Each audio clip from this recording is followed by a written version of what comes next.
दोस्तों, राधे राधे। जय सरस्वती माता मैया, जय सरस्वती माता। हे सबकी कामना पूर्ण करने वाली माता सरस्वती, आपको नमस्कार करता हूँ। मैं अपनी विद्या ग्रहण करने आरंभ कर रही हूँ। मुझे इस कार्य में सिद्धि मिले। यह देवी सर्वभूते विद्या रूपिम संस्थिते नमस्ते नमस्ते नमो नमः। तो दोस्तों, कहने का अर्थात ये है कि इस दिन सरस्वती पूजा के दिन से नए बच्चे, नए स्टूडेंट जिन्हें एडमिशन कराना रहता है, तो 3 साल की उम्र के बाद जो है न्यू बच्चे एडमिशन दाखिला लेते हैं। और इसी दिन जो है नए कॉपी पेन, इस दिन से शुभ दिन कोई भी नहीं होती है। आप इसी दिन अपने बच्चे को स्टार्ट करा सकते हैं लिखवाना, क्योंकि इस दिन से अच्छा कोई शुभ दिन नहीं होता है। माँ सरस्वती का दिन जो है बच्चे के लिए होता है, नए स्टूडेंट के ही लिए होता है। तो यहाँ मैं रख लेती हूँ पूजा की सामग्री। तो मैंने माँ सरस्वती की पूजा में क्या क्या सामग्री लगेगी मैं एक एक करके यहाँ प्लेट में रखते जा रही हूँ, थाल में। और यहाँ पीले गुलाबी में अबीर लिए हैं, बतासे ले रहे हैं, पीले चावल ले लें। पीले चावल नहीं है तो आप प्लेन चावल भी रख सकते हैं, वाइट में सफ़ेद में जो रहती है। तो यहाँ पंचमेवा रख लेते हैं।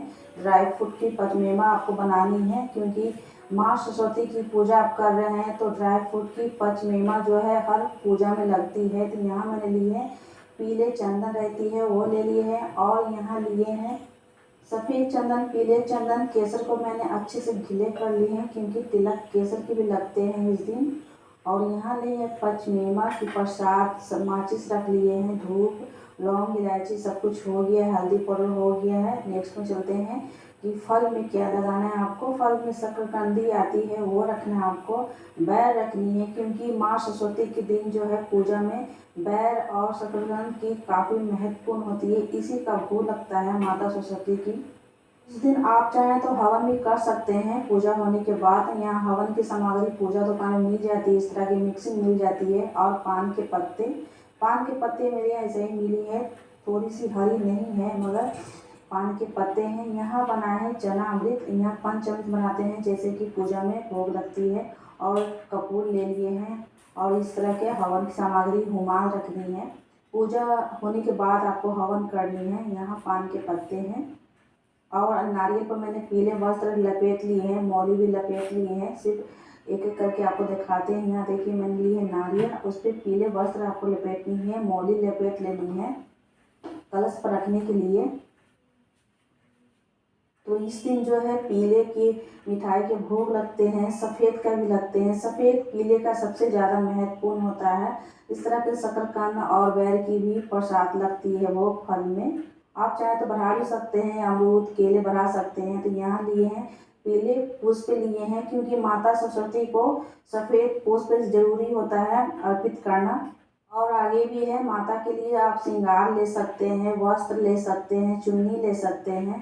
तो जो श्रृंगार आपको बनता है माता को जरूर अर्पित करें, क्योंकि सरस्वती माता को भी श्रृंगार का सामान अर्पित होता है। तो यहाँ मैंने श्रृंगार के सामान रख लिए हैं। और यहाँ पीले चावल की खीर बनती है, मीठे खीर बनती है। तो यहाँ बना लिए रंगोली, और बुक्स जैसा जो है रंगोली पर डिजाइन करके बनाए हैं। यहाँ माले बनाए हैं, और यहाँ बनाए हैं श्री यंत्र। तो चलते हैं पूजा स्टार्ट करते हैं। यहाँ देखिए मैंने रंगोली बना लिए हैं, और उसी पर आपको चौकी बिछाकर पूजा करनी है। चलते हैं चौकी बिछा लेते हैं। तो चौकी पर मैंने लाल पीले वस्त्र कपड़े बिछा लिए हैं। इसी पर माता की फोटो रखेंगे और पूजा करेंगे। यहाँ से यंत्र बना लिए हैं, यहाँ भी पूजा करेंगे। सबसे पहले यहाँ फोटो को पूजा कर लेते हैं, उसके पहले आसन दे देते हैं पुष्प से। आसन देने के बाद फोटो को विराजमान करेंगे और शुद्ध जल छिड़केंगे। तो अब गणपति को भी विराजमान करना है, क्योंकि बिना गणेश जी की कोई पूजा पूरी नहीं होती है। और सबसे पहले यहाँ मैंने, तो इस दिन ज़रूरी होता है कलश बनाना। अगर आप ऐसे ही पूजा करना चाहते हैं तो ऐसे भी कर सकते हैं। यहाँ बना लेते हैं आकृति अष्टदल की। अगर नहीं बनाने आता है तो आप स्वस्ति बना सकते हैं, या तो सिंपली चावल रख के कलश स्थापित करके पूजा कर सकते हैं। तो अगर बनाने आती है तो ये बना सकते हैं। इस तरह से आकृति बना लेनी है अष्टदल की। आप चाहे तो पीले चावल भी रख सकते हैं, या सफ़ेद चावल मैंने रखी है। और यहाँ कलश स्थापित कर दी है। कलश में मैंने जल भर लिया है, शुद्ध जल। थोड़ी सी गंगा जल भी आपको डाल लेनी है। तो गंगा जल डालते समय वीडियो नहीं बन पाई है, तो मैंने पहले ही गंगा जल मिलाकर जो है लोटे में रख लिए हैं। और यहाँ स्वस्तिक आप बना लेनी है आपको लोटे पे। जहाँ कलश स्थापित कर रहे हैं मौली भी बांधनी है, तो कंठ तक आपको जल भरना है। कंठ में आपको मौली लपेट लेनी है। यहाँ स्वस्तिक बना ली है। उसके बाद आपको पूजन शुरू करनी है। सबसे पहले मैंने गोपी चंदन के, जिसे पीले चंदन होती है, उनका मैं तिलक लगाई हूँ माता को, और केसर की तिलक लगाऊंगी। माता को पीले चंदन लगाने के बाद केसर के तिलक लगाएंगे, और गणपति को भी केसर के तिलक लगाएंगे। साथ के साथ मैं जनेऊ भी पहनाते जाऊंगी। साथ के साथ मैं कलश की भी पूजा करते जाऊंगी और गणपति की भी पूजा करते जाऊंगी। यहाँ हल्दी कुमकुम अर्पित करेंगे। कलश को भी साथ के साथ पूजा करते जाना है, और फोटो को भी पूजा करते जाना है। माता को पूजा करते जाना है। गणपति को भी पूजा करते जाना है। यहाँ भी हल्दी कुमकुम की अर्पित करूँगी। माता को हल्दी कुमकुम की अर्पित करूँगी। इस तरह से पुष्प में हल्दी लगाकर अर्पित करूँगी माता को। और गणपति को भी पुष्प में हल्दी लगाकर अर्पित करना है। कलश देवता को भी आपको पुष्प अर्पित करना है। कलश पर पुष्प अर्पित करेंगे। उसके बाद माता को सफ़ेद कलर की माला अर्पित करेंगे। ताजे पुष्प की अगर मिल जाती है तो और ही बहुत ही अच्छा है। अगर नहीं मिलती है तो कोई बात नहीं, आप आर्टिफिशियल सफ़ेद कलर का जो है माला अर्पित कर सकते हैं। माता को पीले चुन्नी अर्पित करेंगे। पीले चुन्नी नहीं है तो आप लाल गुलाबी कोई भी कलर पहना सकते हैं, क्योंकि इस दिन जो है पीले चीज़ का सबसे ज़्यादा महत्वपूर्ण होता है। इसीलिए पीले प्रसाद, पीले चुन्नी, पीले कपड़े और पीले वस्त्र जो है अर्पित किया जाता है। इस दिन पीले सफ़ेद की सबसे ज़्यादा महत्वपूर्ण होती है। अगर पूजा कर रहे हैं आप तो आप पीले वस्त्र धारण करें। सफ़ेद भी कर सकते हैं इस दिन, क्योंकि सफ़ेद पीले की सबसे ज़्यादा महत्वपूर्ण मानी जाती है। यहाँ पान के पत्ते पर आप भोग लगाऊंगी माता को। आप दीपक पूजित कर लें, क्योंकि साक्षी होती है, पूजा की साक्षी होती है अग्नि देवता, इसलिए दीपक पूजित कर ले। धूप दीप दिखा ले, यहाँ पर रख दें। और पान के पत्ते पर आप भोग लगाएं। जो भी भोग बनाए हैं, मीठे में बतासे है, पच मेवा है, तो एक एक करके मैं भोग लगाते जा रही हूँ यहाँ पे। और सफ़ेद पीले की जो है मिठाइयाँ होती है, इन्हें रख लें, और कुछ फल रख लें। इस तरह के ऋतु जो भी फल मिल जाती है। ऐसे तो शकरकंद बैर की सबसे ज़्यादा महत्वपूर्ण मानी जाती है। माते को सबसे ज़्यादा बैर, शकरकंद, इस तरह के पीले चीज़ जो है सबसे ज़्यादा महत्वपूर्ण मानी जाती है, और उन्हें काफ़ी पसंद भी आती है, क्योंकि इस दिन पीले सफ़ेद का सबसे ज़्यादा मान्यता है। तो सारे प्रसाद को भोग लगाने के बाद आप चलते हैं बुक को पूजा करने के लिए। जो भी आपके पास धार्मिक बुक है, बच्चे के पेन पेंसिल है, कॉपी है, जो भी आप रखना चाहते हैं, इस दिन आप रखकर यहाँ पूजन करें।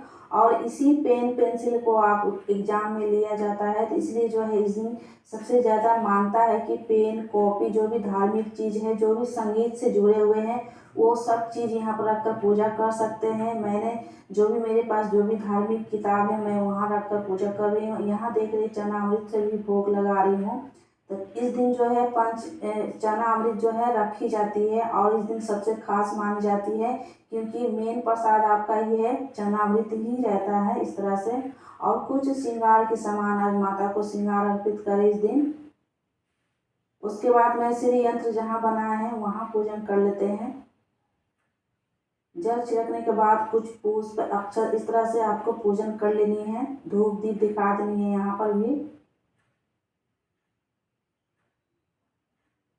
तो यहाँ मैंने पुस्तक की रंगोली बनाई है, तो इन्हें भी पूजा कर लेते हैं। उसके बाद चलते हैं अब हवन करने के लिए। तो छोटे से सामग्री में मैंने यहाँ पर हवन कर ली हूँ। एक कपूर जलाने के बाद थोड़ी सी मैं हुमाद के छोटे से टुकड़े रखने के बाद यहाँ कपूर सुलगाने के बाद कर लेती हूँ हवन। और इस दिन जो पूजा करने के बाद हवन करना बहुत ही ज़रूरी होता है, क्योंकि कहते हैं कि सारे जो हवन इसलिए किया जाता है कि साल में एक बार जो व्रत आती है, तो उसमें अगर सारी चीज़ पूजा आप नॉर्मली कर रहे हैं, पूरे विधि विधान से अगर पूजा कर रहे हैं, तो हवन करने में क्या दिक्कत है। हवन जरूर करना चाहिए। जो व्रत जो भी पूजा पाठ साल में जो एक बार आती है, आप कलश स्थापन कर रहे हैं, पूरे विधि विधान से पूजा कर रहे हैं, तो लास्ट में जो है हवन जरूर करनी चाहिए। हवन करने से क्या होता है कि जो भी बुरी नकारात्मक जो प्रवेश होती है, जो भी आपके अंदर बुराइयां जो है वो नष्ट होती है। इसलिए बच्चों से जो हवन जरूर करना चाहिए, खुद पूरे फैमिली हवन करना चाहिए और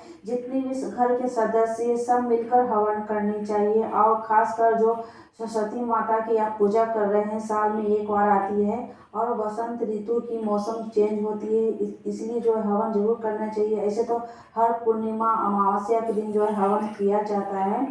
तो मेरे यहाँ तो हर पूर्णिमा अमावस्या की जो है हवन होती है।